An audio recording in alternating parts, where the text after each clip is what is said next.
Hello, everyone. Welcome to Live with Cami. This is Cami Wanis, the Freedom Scholar. If you're listening to this on our podcast, welcome to Homeschool Success with Cami Wanis.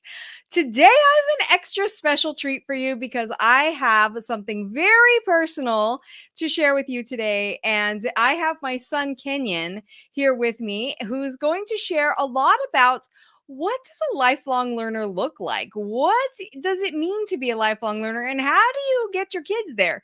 We're going to hear it from a teen's perspective today. This is going to be super fun.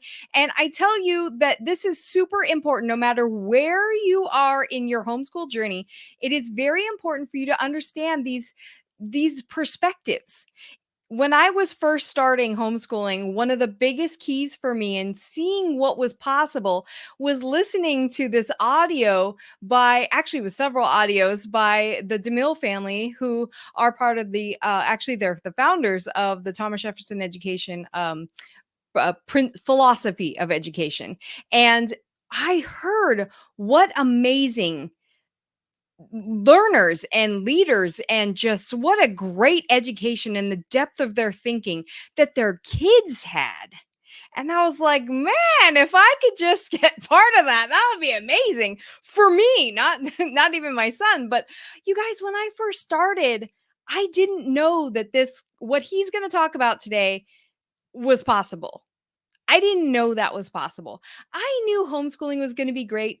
I knew it was going to be good. I was an educator. I love education, but I had no idea it could be this amazing. And when you listen to Kenyon, I want you to think about this. I want you to remember, first of all, that he is 15. He is a teenager and he's a normal teenager, right? But in a way, he's kind of not, because we have a different way that we live our lives and through our homeschool journey and what the lessons that we've learned and the principles that we put into place in our family. And so it's really important to think like, I'm not trying to toot my own horn here, but I am trying to show you a picture of what it looks like to have a lifelong learner in your home and to just be around a lifelong learner. It's pretty incredible. Quite frankly, he surprises me almost daily with things that he comes up with and things he comes and brings and shows me and's like, hey, guess what I did just now? I thought I could work on this. And I'm like, all right, because that's not normal. Okay, that's awesome, though. It's perfect. It's amazing. And you're going to hear some things that are like, no, he doesn't really do that. Yeah, he really does all these things. It's pretty amazing. And so it's something that I want you to get a clear picture of in your mind. I want you to think about your kids and your kids' journey through homeschooling and that end goal. You guys, I see so many homeschool coaches out there that give you one piece and one piece and one piece of the puzzle, or one checkpoint in the roadmap, or two checkpoints, or maybe they give you the beginning part, but they don't give you the whole thing all the way to a lifelong learner. And that's what I want you to focus on. That's what I help you do. That's what I'm all about. We have to focus on the end goal. And I would have never thought that it would be us today at 15, but it really is. And it's crazy to think about how much further he's going to go. He's only 15. He's only 15. So he's got so much more to learn, so much more to grow, and he's already on the way. So definitely, I want you to think about your kids and how that relates to your family. He's going to give you some tips, and he's just going to give you a clear vision and some things that we do that you can use right away in your family to train your thinking and your kids to start thinking about lifelong learners. Okay. Developing lifelong learners. Every parent I talk to wants lifelong learners, every single one. And I talk to parents every day. So make sure that you're thinking about how you can apply this to your family. And I'm going to have Kenyon introduce himself right now and just share a little bit about how we got started. Okay, well, thank you. I'm very glad to be on today. Kenyon Wanis. I'm 15 years old, and I've been homeschooled since the beginning. Do you guys realize? No, step back up here. See, look at this height difference. This has happened just in the last 6 months, you guys. It's absolutely insane. It's crazy. It's crazy, but it is. I'm the shortest person in the house. But anyways, it just blows my mind actually just seeing it like that. So, Kenyon, how do you know that you're a lifelong learner? I think it's just that you're consistently seeking out new information. Because I'll give you an example. Recently, I was watching a documentary on ancient civilizations and the collapse of them, and I thought, and they talked at the end about like how our society has some parallels, not giant, but some parallels there between the collapse of certain societies and ours today. And so I thought, that's interesting.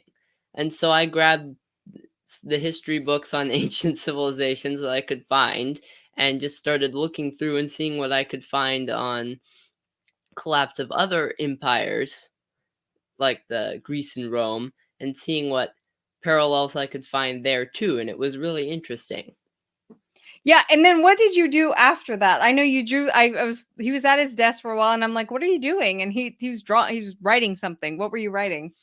Oh yeah, there was one time I was drawing a diagram with like there was these it was a certain kind of model of like change during societal change, and I was drawing one out with kind of filling in the blanks for our own society today. And did I tell you to do any of those things? Did I say, like, can you please draw me a diagram of parallels of the society as it collapses of ancient civilizations and ours? No, I just thought it was really fascinating. Crazy. I love it. It's pretty awesome, right? It's super awesome. So, and what are some of the things that we've done that have helped you keep your love of learning high? And it hasn't always been high the entire time, you guys. We've had to kind of revisit things and build it back up again in some areas over time. And don't forget that I completely messed it up and almost killed his love of learning when we first started. That was my fault. That was my fault. But since then, since I stopped and read and reread and learned and trial and error, we have definitely got on a road that has been consistently keeping his love of learning high. What are some of the things that we've done to help you do that? Well, one of the things that we've done is like you didn't require me to like do such and such like every topic every day. It was just like we did things, but it wasn't every single topic every day, just so that I wasn't didn't get overloaded or overwhelmed. And that was really helpful, just to kind of ace it out and feed it in slowly. And like writing, I struggled with writing for a long time. So, Years. so we kind of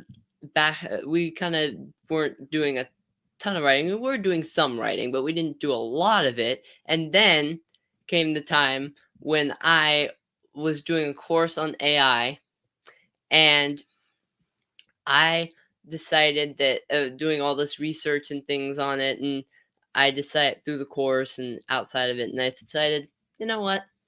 I think I want to write an essay on AI just to get my thoughts down on, paper. And so I typed it up in Google Docs. Like, I think I like wrote almost the entire essay that it was a lot. He wrote for 5.5 hours straight. Yeah.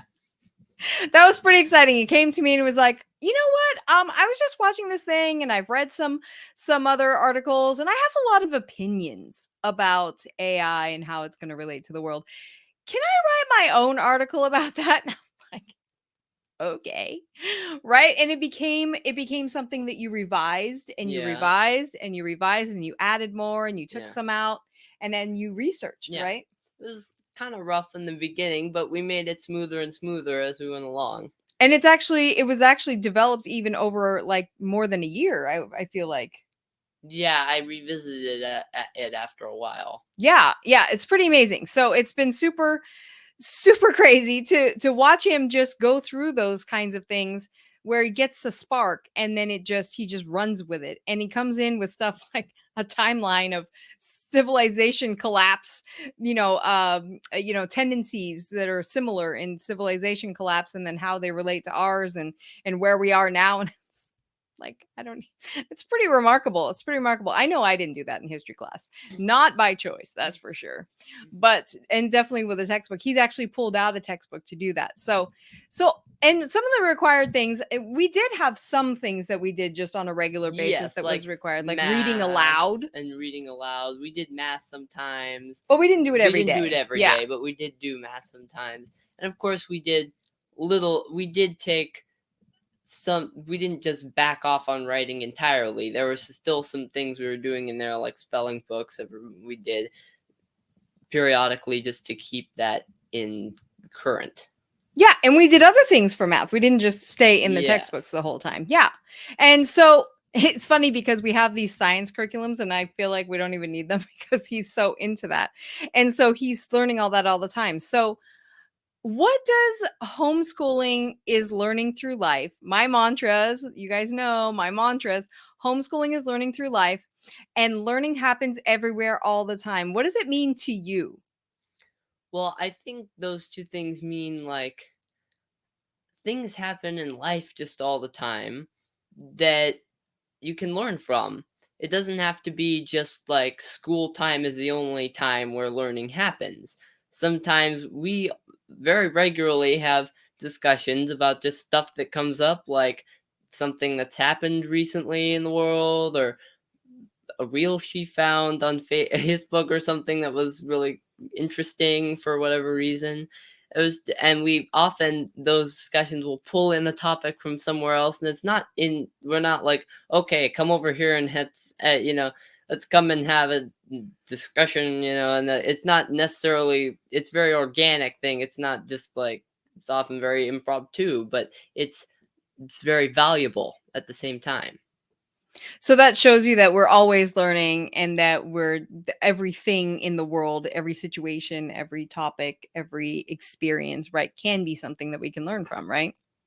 Yeah. And I think you exhibit that because you generally get sparked by different things that you see, different things that you read, and then you want to dig in more, right? Yeah. Yeah.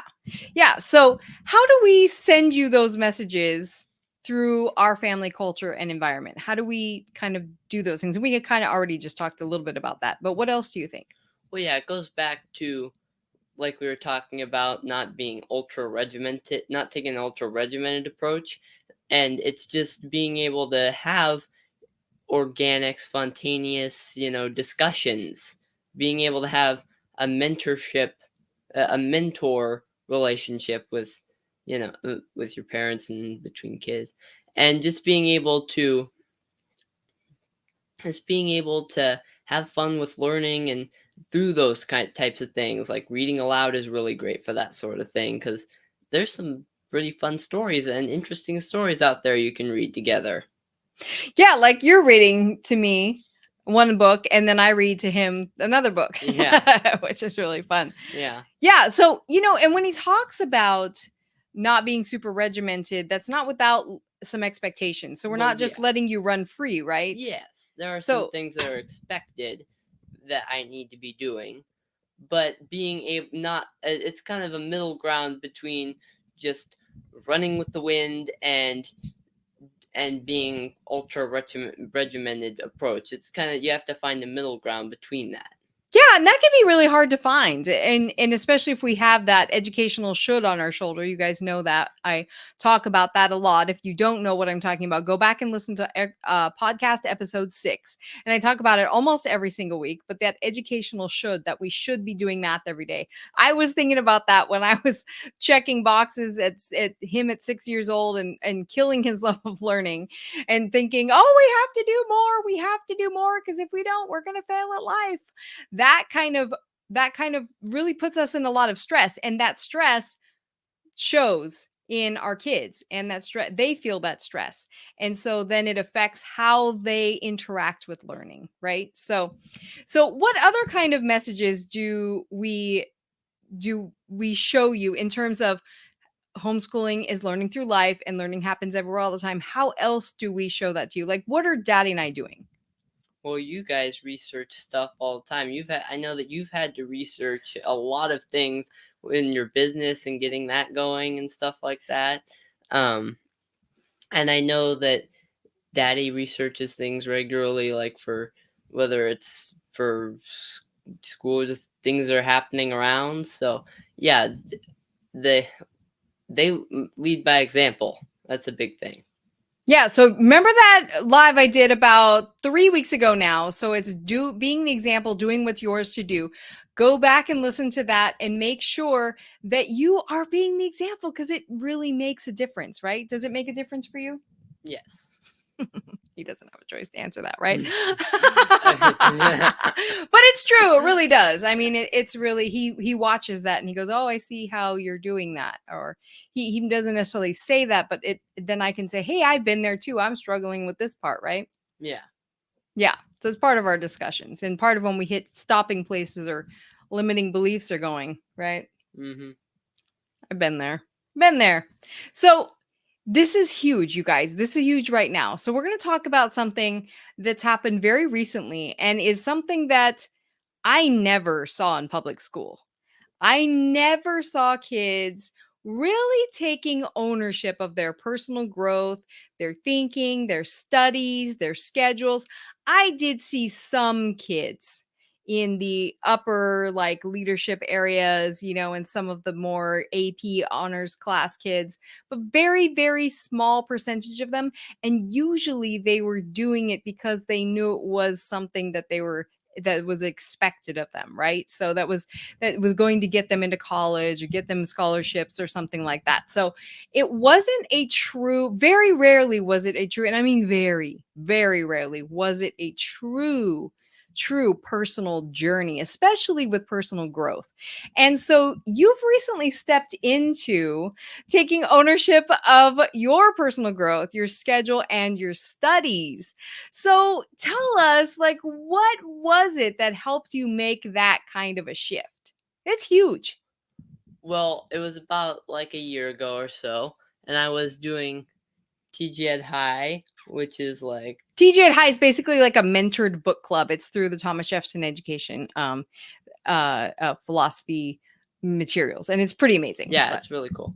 But I was doing that, and I realized that there were certain things like um there are certain things that need to be happening every day, like my martial arts practice, consistent exercise, and really also a big thing was to get a truly great education. They talk about through like Thomas Jefferson education, stuff like that, that you need to be getting about 5-6 hours a day of study time to really get a great education. And so I knew that these things needed to happen. well, did you want them to happen? Well, yes.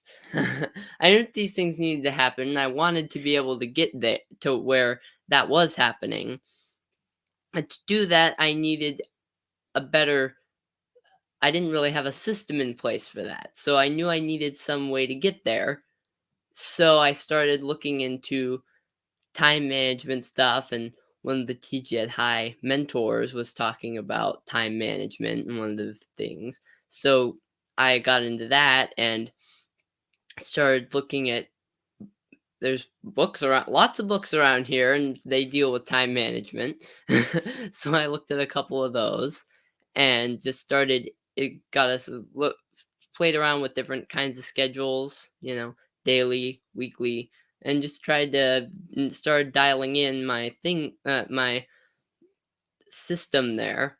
And then obviously you can't have a schedule is good, but you also need goals to back it up because then how are you going to decide what you're going to do? So then that got into goal setting and personal growth and things like that. So, and I think a big part of that is that we have a culture of goal setting, of personal growth in our household.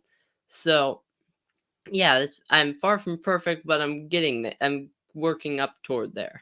Yeah, and just the journey in general. So when he talks about looking at books, he's not just looking through a couple of pages. He actually is reading the whole book. So he's reading these books and really applying. He goes and reads a few chapters and something, and he goes, "Oh my gosh, I have this idea. I've been doing this all wrong. Here's what I need to do now. I realize this and this and this and this and this." And he's analyzing what he's doing, and then he's applying the principles and the strategies that he's learning in the books. And so we have books and CDs and all kinds of things, right? And I was just it was weird that I was just making the planner at that point, right? The homeschool Yeah. success parent planner. Yeah. And so it was great for him to be able to, he's like, "Hey, there's Yeah. a student planner. I want some of that," right? Yeah, that came just a few months after I started. Yeah. So he's really dug into leadership and success principles and time management and personal growth. And have I pushed any of that on you? Nope.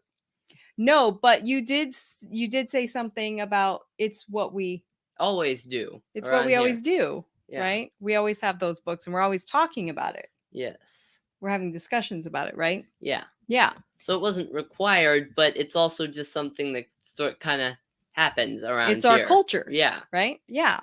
And so when you're thinking about all the things that you've done and where you've come from now, do you think you would ever not be a lifelong learner? Like, is there anything that I could do or Daddy could do or anything that could undo your lifelong learning?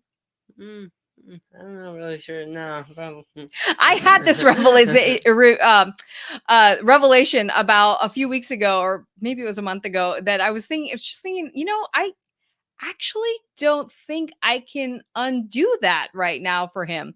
He's off and running on his own. And like I said, bringing me things all the time. Yesterday morning, what did you bring me? Well, it might have been. Well, it was. You brought it was me a couple piece of days, yeah. paper. I brought you a piece of paper, and I said like I've decided to. Now, in the a little backstory here, in the homeschool success plan is a thing for personal mission statement, just like a statement of what you believe you're gonna live by and things like that. So I wrote down some things, a lot of things on there, and then I came. Finally, one morning, I decided, I think it's too long and complicated. The current one I have is very long and very complicated. So I think I need a new one. So I just got out a piece of paper, wrote down a much simpler one that still hit major points, but wasn't quite so long and complex. And I came to Mom and said, look here, I got a new personal mission statement. And it's fabulous. Like, I didn't change a thing. No, I was like, this is perfect. It's actually written really clearly and it was awesome. And you've also done that with 13 Resolutions for Life, that book by Orrin Woodward. Yep. It's a great book, by the way. Yes. And you wrote out your 13 resolutions, right? Yeah, I was writing out resolutions. Yeah. Did I ask you to read that book? No. I said it was a good book. You recommended it, but Yes. You didn't say read this. Right. And did I ask you to write out your 13 resolutions? No. Yeah. It's crazy. It's crazy. Though What? it's kind of, part of the book is like it's kind of good to write them down. Yeah, but you know what? When I was a teenager, I wouldn't have wrote it down because I was too busy trying to do what was only required of me. Right? Yeah. So, in talking about that, if you could give parents one piece of advice on how to help their kids become lifelong learners, what would you say? Well, one thing, obviously we've gone over this time, but it's don't box check. Don't find that middle ground between regimented box checking and organic running with it. Find that middle ground and don't just let things flow but make sure things are happening. Just find that middle ground there because that is where learning happens. And then the other thing would be, now this is very conditional on having a good culture going and having it going for a while, but not doubting in your kid's ability to be able to take responsibility if there's that right culture and things are being ingrained in a long time. Not doubting in their ability to do that is also, I think very important. Yeah, when you guys have your kids, when the culture and environment is supporting and inspiring lifelong learning, and there's high level of learning consistently, your kids will automatically take over. They will take over their own education, their own schedule, their own growth, because that's just what they do. That's part of who they are. It's part of the culture you've created. And that culture, like he said, he's having a hard time explaining it because it really is difficult to explain. It's like there's regiment checking boxes is really like using a whole set of formal curriculum for everything and not doing other kinds of learning, or even using a whole set of, I very, very rarely recommend a whole set of curriculum for every single subject because it's so regimented. It depends on how you use it too. But so there's a lot of caveats in there, but it's really about a balance between doing the like box checking that you have to do or creating those expectations versus allowing freedom, right? And that's part of the Freedom Scholars, allowing freedom to explore, freedom to inspire, freedom to learn, right? So, and thinking about that, it's difficult to understand that for your family. Every family, like he said, has a very unique situation. And so that's why I do what I do, you guys, because I want to help you become that groove where lifelong learning is just part of who you are and part of your family culture. And you guys, it's so clear to me whenever I talk to you on the phone or whenever I hear your situations about homeschooling, I'm always in my mind, I'm like, oh, but if you, and you could just, and it's so, for me, it's something that that is my passion, my goal. So let's talk about that. Let's figure out what works for your family and how to get on that roadmap so that you end up with this. I mean, I seriously, I'm not trying to toot my own horn. I really am not. I'm just trying to show you a picture because honestly, like I said in the beginning, this surprises the heck out of me all the time, almost daily. He uses words like, my husband and I are always like, oh my gosh, yeah, he just said that. Yeah. And he used it correctly. Oh my gosh, that word, that like, who uses that word? What 15-year-old uses that word? And it's so incredible. All the things he's constantly going through in his mind, following us around the house, telling us about, something about science, and you even built a mock-up of like some kind of science thing you were really interested in yesterday. He wrote a diagram of it, all based scientifically, although he was really thinking about, okay, this wouldn't be practical because of this, or this would be practical because of that, and then what you could use things for. I mean, it was pretty funny. It was really great. Do you have something to say about that?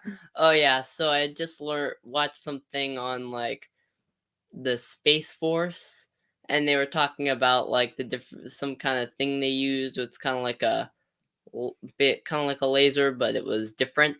It uses like particles and things like that. So I rolled up my own diagram of one like that you could wear, just because I thought it would be a fun thing to do. But it was like really specific. Like we would use this element because this element does this, and this, what it would be really hard to find. So that would be, Yeah. like it was very Yeah. specific on all the parts because he knows all those things because that's Yes. something you're interested in, Yes, right? and I drew a blueprint, and it's not to scale, but it had all. I think it had all the parts in the right places.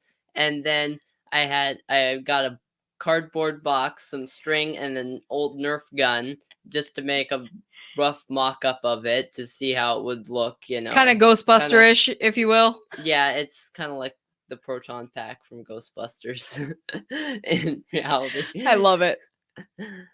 Yeah, that's so awesome. And it was really fun. And so these kind of things, allowing your kids to be able to do that, it's really key. But gaining that balance is hard. It's hard. And don't try it by yourself. It is difficult. It takes a long time.